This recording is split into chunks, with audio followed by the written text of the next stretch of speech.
জামায়াতে ইসলামের উত্থান ঠেকাতে সর্বোচ্চ শক্তি প্রয়োগ করেছিল ফ্যাসিস্ট হাসিনা সরকার। দলটিকে প্রকাশ্যে কোনো রাজনৈতিক সভা সেমিনার পর্যন্ত করতে দেয়নি গেল ১৫ বছর। তালাবদ্ধ ছিল কেন্দ্রীয় কার্যালয়। ২০০১ সালে বিএনপির সঙ্গে জোটবদ্ধভাবে ক্ষমতায় এসে মন্ত্রিত্ব পায় জামাত। সেই থেকে টপ লাইনে চলে আসে দলটির রাজনীতি। ১৯৭১ সালে পাকিস্তান আলাদা হয়ে যাক চায়নি জামাত। সেই থেকে ভারতের শত্রুতে পরিণত হয়েছে দলটি, কেননা মুক্তিযুদ্ধকে ভারত পাকিস্তান যুদ্ধ মনে করে ভারতীয়রা।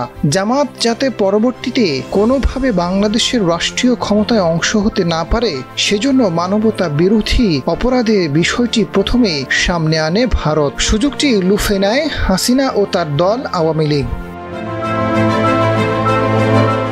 হাসিনা এবং ভারতের ভয় ছিল জামাত ক্ষমতার অংশ হলে তাদের স্বার্থ হাসিল হবে না, ফলে যুদ্ধাপরাধ ইস্যুকে পুঁজি করে তাদেরকে দমিয়ে রাখা হয়। ২৪-এর গণ অভ্যুত্থানে হাসিনার বিদায়ে অগ্রণী ভূমিকা পালন করে জামাত। এরপর আসন্ন জাতীয় নির্বাচনে রাষ্ট্রীয় ক্ষমতার অংশ হতে পারে দলটি, এমন সম্ভাবনার কথাও বলছেন অনেকে। ফলে নতুন করে ভারতের মধ্যে তৈরি হয়েছে জামাত আতঙ্ক।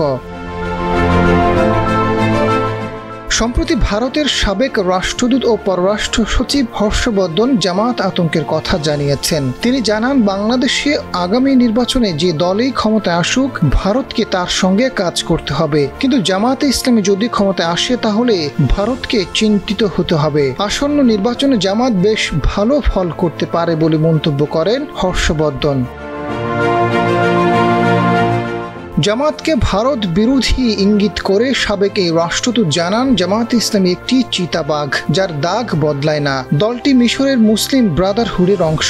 একই মুসলিম ব্রাদারহুড বাংলাদেশ, মিশর, পাকিস্তান এবং বিশ্বের অন্যান্য দেশে রয়েছে, আর তারা তাদের অবস্থান কখনো পরিবর্তন করবে না। ডাকসু নির্বাচনে ছাত্র শিবিরের বিজয়ের কথা উল্লেখ করে তিনি জানান, বাংলাদেশের স্বাধীনতা যুদ্ধের সময় পাকিস্তানি সেনাবাহিনীর সহায়ক শক্তি হিসেবে এই সংগঠনের ভূমিকা ছিল। কোনো প্রমাণ ছাড়া হর্ষবর্ধন দাবি করেছেন, বাংলাদেশ ভারত সীমান্তে পাকিস্তানি গোয়েন্দা সংস্থা আইএসআই এর তৎপরতা বেড়েছে। আজাদ ফারুক, ডেস্ক রিপোর্ট, সময়ের আলো।